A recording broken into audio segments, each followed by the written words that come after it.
baca komentar di YouTube atau Facebook atau mungkin sosial media yang lain, namun berisi ghibah. Ini perlu dilihat. Coba ditanyakan kepada diri masing-masing. Pertama, ada kepentingan apa membaca itu? Satu, kalau memang ada hajat, keperluan yang syar'i, mungkin akan bisa menjadi sebuah argumentasi untuk diperbolehkan. Hanya saat ini pun saya tidak tergambar hajat syar'inya apa gitu. Kalau sifatnya hanya iseng, ya tanpa ada sebuah tujuan pasti, cuma pengen baca-baca aja, kayaknya asik nih baca komen-komen orang gitu kan, ya scroll-scroll dan kalau kayaknya nyebutin nama orang tuh seru gitu ya. Minimalnya kita terjatuh ke dalam perbuatan yang makruh. Minimal, ini baru kita katakan minimal. Karena Nabi alaihi salatu wasallam bersabda, min husni islamil mar'i tarkuhu ma la ya'ni.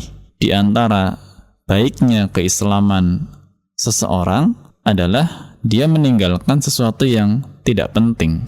Ya, nggak manfaat gitu. Kalau hanya iseng manfaatnya apa, akhirnya kita terjatuh ke dalam hal-hal yang nggak manfaat, dan itu dimakruhkan. Kemudian lebih berat daripada itu konsekuensinya, kalau kita tahu yang namanya ghibah adalah haram, tapi kita malah menikmati ghibah misalkan.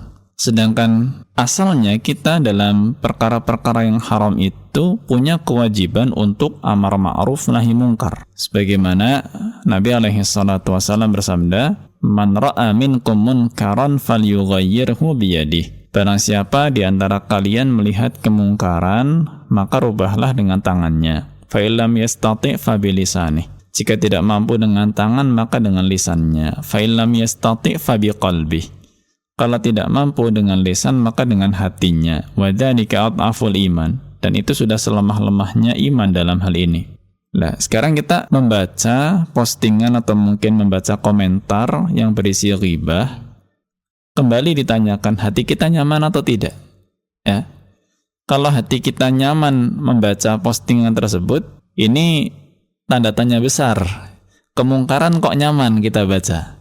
Yang seharusnya kita mengingatkan supaya tidak ghibah, malah kita nyaman baca. Kalau kita merasa tidak nyaman, maka ini sebuah indikasi sebetulnya hatinya mengingkari.